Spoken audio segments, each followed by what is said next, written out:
Yeah. Hello folks, I'm back again with a new video. In our previous video, we have seen the basic concepts that we need to cover in React.js. If you haven't seen the video, I suggest you to go and check out the video once. I have provided the link in the description, or else you can also click on I button above and watch the video. And in this video, we'll be talking about JSX and props in React.js. Of course, we have seen JSX already, but we haven't included this particular thing as JSX. So we'll dive into that JSX and props right now in this video. Yeah, let's get this party started.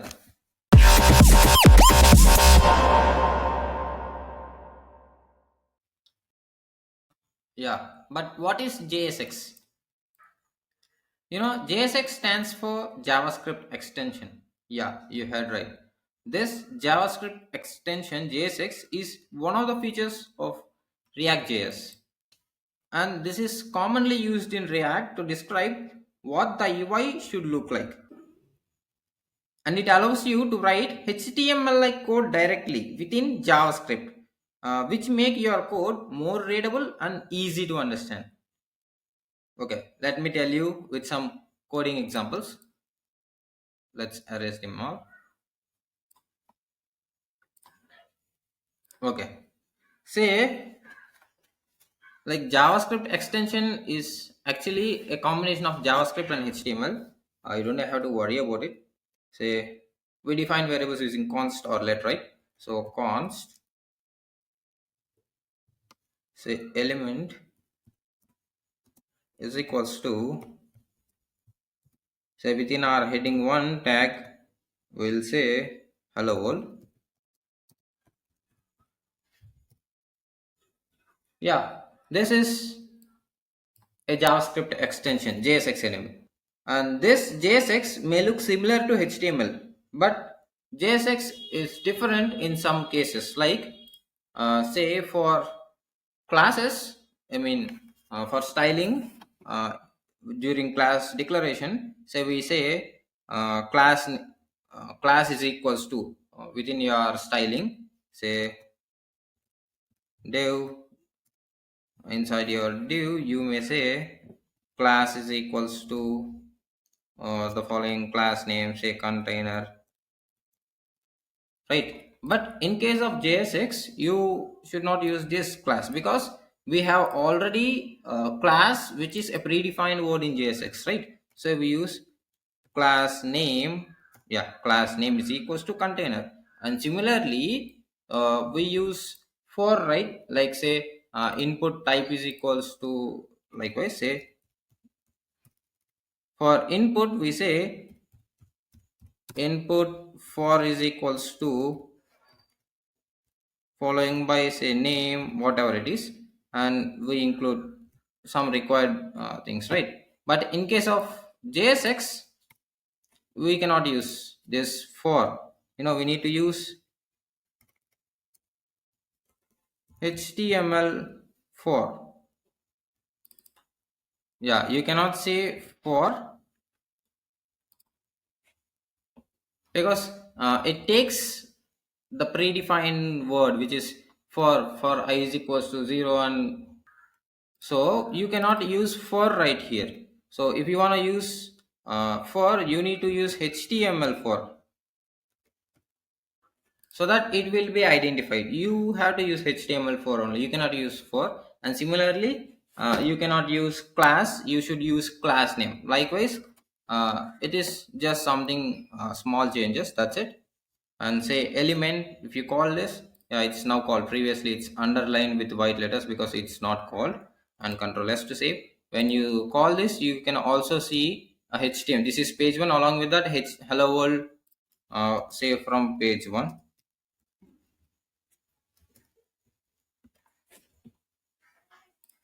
Let me run my development server once.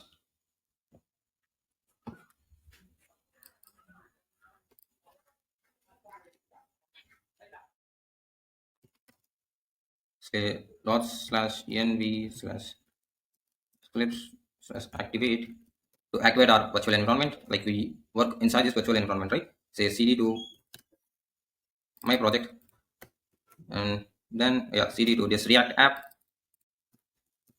and then we say npm start to start our development server.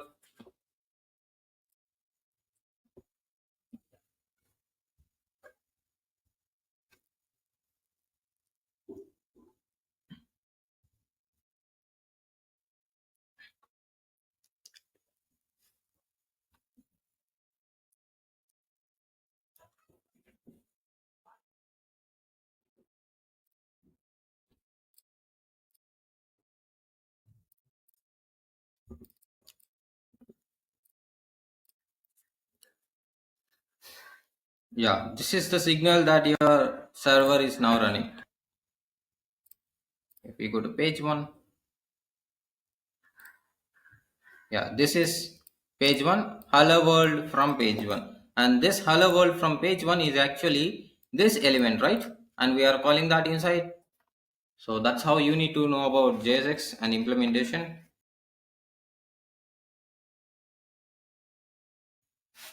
When we talk about props in React JS,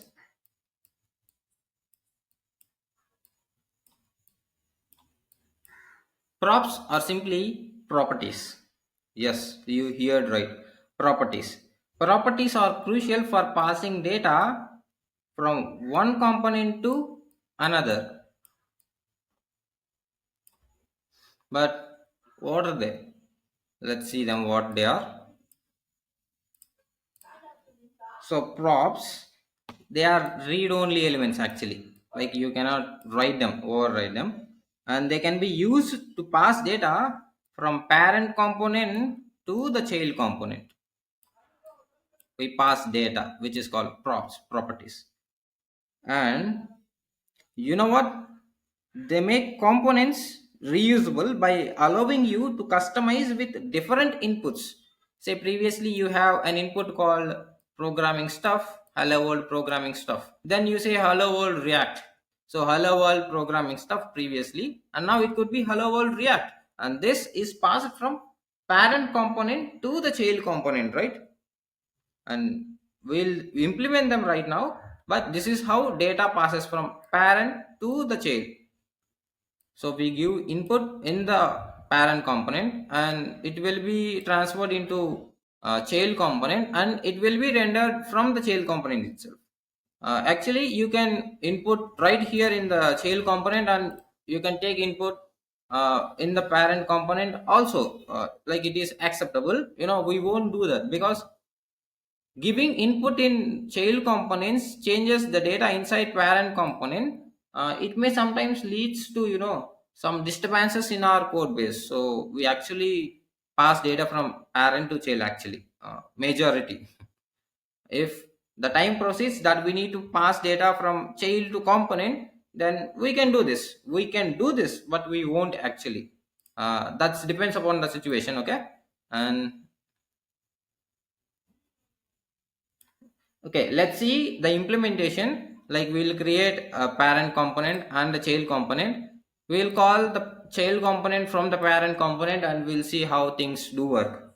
Okay, in our components folder, let's create a new file, say parent component dot js, and we also create say child component.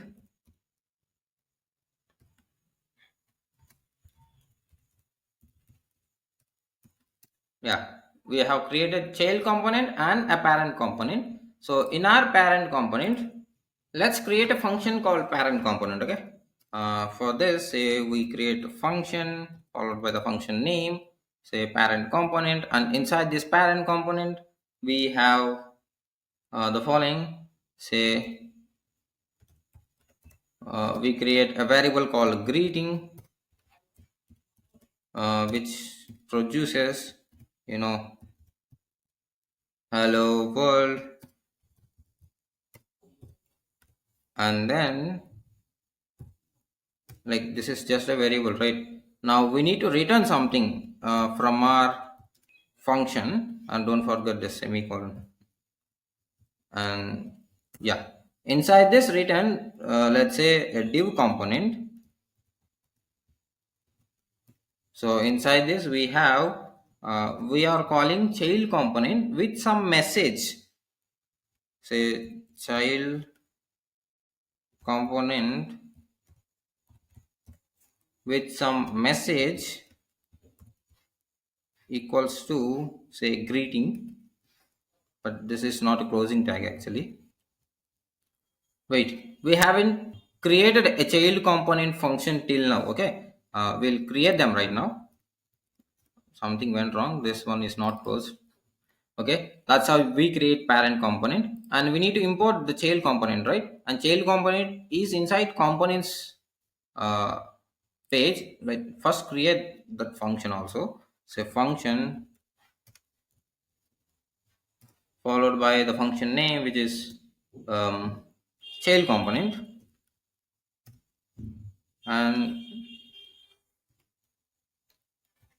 yeah, inside this we are going to use props for transferring of data. We have like we are working on props itself now for right now. So we return element, and remember props is meant for transfer of data from one component to another component, mainly from parent component to child component actually.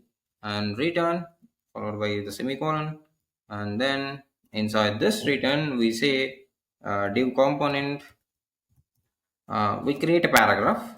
Say inside this paragraph we say props dot message, like whatever props takes the message, and this message is this message. We are greeting, right? And greeting is hello world. So whatever we are going to give from this component, which is parent component, it's going to take in the child component that particular message, and it's going to print that hello world or whatever it could be. You know what, you can actually take this greeting from even a form also, so that user enters that form, and then you can also render this one. Okay, of course we'll see this. And yeah, that's what you do. And I think we forgot one thing, right? We need to export this. Like we can do this in two ways we have seen previously. Say we export right here itself, export default function followed with the function name. Sorry guys, it's a spelling mistake. Export default function. Just copy this and paste right here.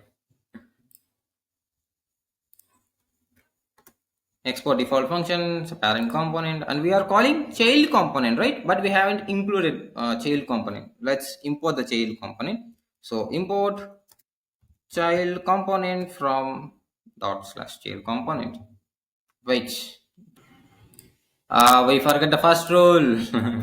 We need to use capital C. Like we need to start our function name with capital letter itself. Okay. So child component, parent component. Is this capital? Yes, it is. So we should call this child component, and this should be capital C. Yeah, it's now working. Just we follow the first rule of creating functions. That's it. Okay. And I'm sorry again. Okay. Here we go. That's what the both the components is, parent component and the child component. We are passing a message, say hello world, and we are passing that message as using greeting const variable, and it's taking in the child component. Like if you want to go to this parent component, we need to add some path, right? So say li, I'm sorry, so say list. Inside this list we say, okay, link to is not for page 2, it's parent component, and we say parent component. Of course we need to create a root, right? Yeah, component is parent component. Have we imported this? No. Okay, import parent component. That's it, we are done. Now let's go to this particular URL, Control C, and yeah, we like we have made it. Yeah, hello world. That's how it works. Say if we pass any other message, say hello programming stuff, and then Control S, then hello programs. Like we are already inside this parent component, right? And yeah, that's how it works. And let's see how you can pass the same thing from a form. Okay, wait. I know you may be curious about, but not in this video, because we need to know the concept of hooks, and we'll discuss about hooks in the upcoming video. So hold your interest for the next video. We'll discuss about 3 important hooks in our upcoming video. That's it for today's video, guys. If you are new, please consider subscribing to the channel, and don't forget to like the video and comment down how you felt on this video. Thank you.